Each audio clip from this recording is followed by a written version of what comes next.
Hey all, welcome back to Sheff Utd. I hope you're well, I hope you're good. Hopefully everyone is having a good day and it's time to predict the Premier League Game Week 10 which I'm really excited to do. So before I start, just a humble request for you to hit the like to the video, it means a lot. Subscribe, hit the bell icon and let me know your prediction in the comment section. I put the video in chapter so it will help you, but if you can watch the video in full, it will mean a lot. Coming to the first game, Palace vs Tottenham at Selhurst Park. Selhurst Park and the atmosphere is one of the most daunting in the league. We all know it could be really tough, but right now with no Eze and Olise, I think Palace still struggle for goals. They are still defensively good side. We saw that Old Trafford, but I think that's a bit of a problem for them. While Tottenham are top of the league, Ange Postecoglou era, Son, Maddison, they're playing some great stuff.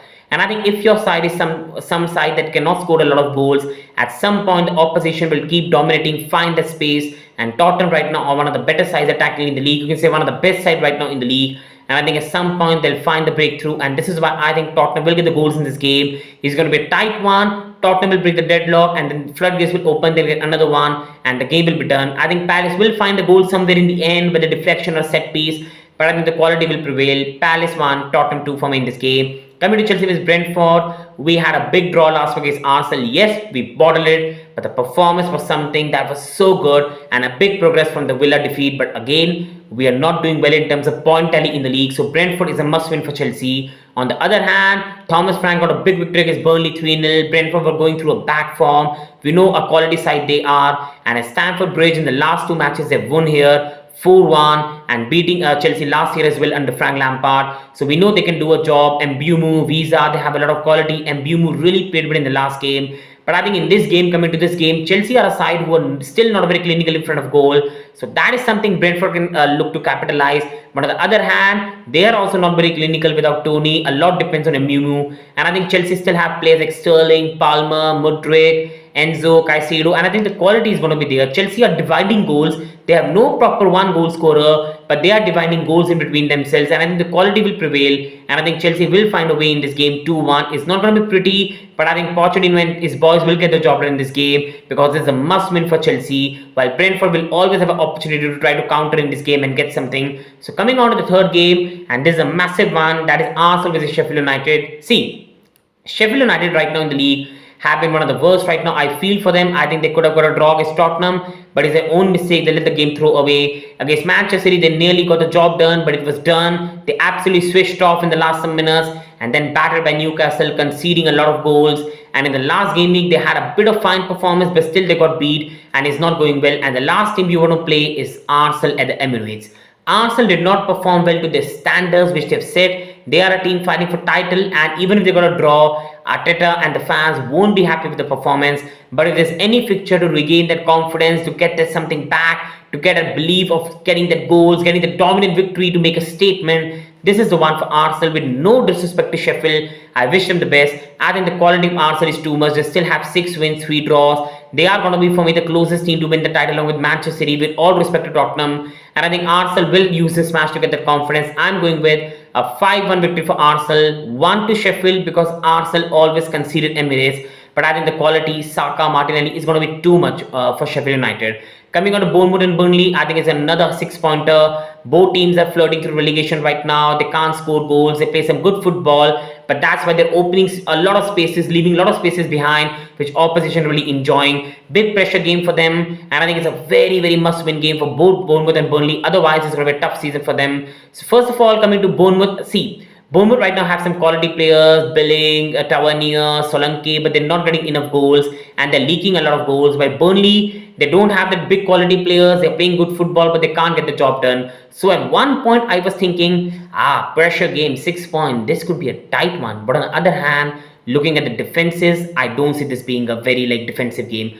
I think Bournemouth will get a result because the Premier League experience is going to be a chaotic game. But if there's any game, these both sides can score goal. This is the one. I'm going with Bournemouth 3, Burnley 2. Coming to the next game now, that is Wolves versus Newcastle. I'm making this video before the Newcastle Champions League game. So coming on Newcastle, they had a tough start to the season. Brighton, Liverpool, Villa and City. But after that, they found their composure, beating Sheffield 8-0. Previous game, they beat Palace and they're doing really well right now. They have the quality of Isak and Wilson. Yes, they'll be tired of the Champions League game, but they still have a lot of quality, especially with the way Jacob Murphy played in the last game week. While Wolves have found the form, Gary O'Neil is doing a fantastic job. They beat Manchester City, then they drew to Villa, and they beaten Bournemouth. They're doing really well right now. And this is the game away to Wolves, which is going to be a tough one for Newcastle.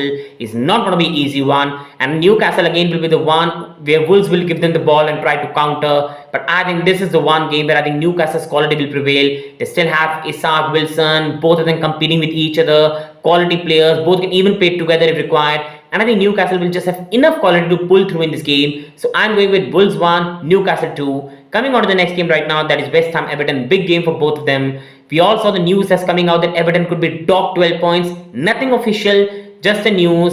Nothing big substantial on this. But being very honest, it's sad for Everton to be in that frame coming before this match. And that's for financial irregularities. Also, they lost to Liverpool in the last game week. Everton this season have not played that bad, but they just struggle for goals right now. While West Ham, they have had a good season so far, to be honest, but the way they were beaten by Aston Villa was not really good. And again, my question is the same to West Ham. I think again and again, Antonio cannot play every game. And the same question again, when they don't have to play an opponent where they have 20 passes, 30 passes, they score a goal through counter attack and sit back, then what are they going to do? That is something which I want to see from West Ham. And I think this is a game which is a perfect opportunity for them to build some confidence, because all respect to Everton, Everton for me is still a side which struggle for goals, and I cannot see them find a goal in this match. Even if they find, I cannot see them find more than one. So I think the quality of West Ham, Bowen, Antonio, Ward-Prowse, even Suchas chipping in with the goals, I think they have too much, and I'm going with West Ham 2, Everton 0. Coming on to the next game, Brighton Fulham. I feel really sad for Brighton, man. The injuries are getting Enkisu. We saw the injury he had. Now Estupinan could be out as well. That was before international break. Now Solly Marsh and Welbeck could be out as well, and they're really suffering right now. It's big problem. They have the Europa League game now as well. The fixture list is getting packed up for them. But one thing that could be good for them is playing Fulham right now, who are absolutely out of confidence, who themselves can't score a goal. And Brighton can use this fixture to get some confidence back. They still will have Mitoma, Ferguson, João Pedro, they still have quality. And Fulham right now struggling for goals. They just don't have enough goals in the team right now. And if there's any fixture where Brighton can play tight and get the result, this is the one. I think it's going to be a tight game with Brighton being a lot of injured players right now and Fulham struggling. But I think Brighton will get the job done 2-1 in this game. And coming to the next one, Villa and Luton. Aston Villa, they beat West Ham last game week 4-1. They drew against Wolves, but before that they beat Brighton 6-1. So again, it's a lot up and down, up and down, up and down. But finally they found a bit of consistency. But again, it's just a drop points against Wolves, who are in form side, but a bit disappointing. But they beat 4-1 to West Ham, 6-1 to Brighton. Ollie Watkins is playing magnificent. Douglas Luiz is playing so good right now. And then Musa Diaby this season as well has been very good for them. While Luton Town is something people have been really sleeping upon, like they're down. But when you look at the performance, they have played really well this season so far, but they've not got the results. There have been games where they should have got the job done, but they could not. But again, now they've slowly again found the momentum. They went away to Goodison Park, they won. Against Tottenham, they could have got a draw, but Adebayo missed from 5 yards. And then being 2-0 down, they got a draw against Nottingham Forest. So they are in all confidence. But I think defensively, they are not a really good side.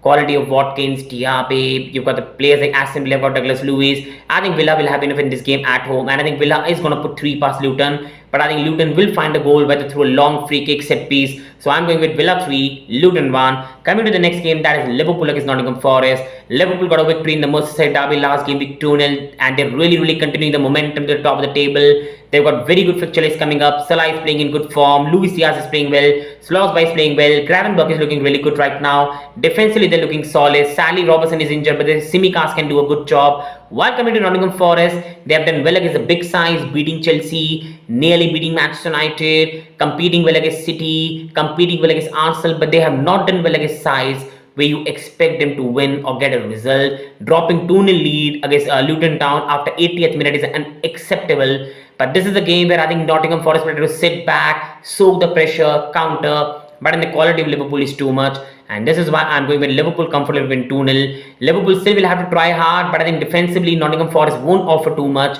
And Liverpool will have enough quality to prevail in this game. 2-0 winners. Coming to the last one, that is Manchester United versus Manchester City, the big game. Eric Ten Hag versus Pep Guardiola. Even after all the negativity, United have got the results.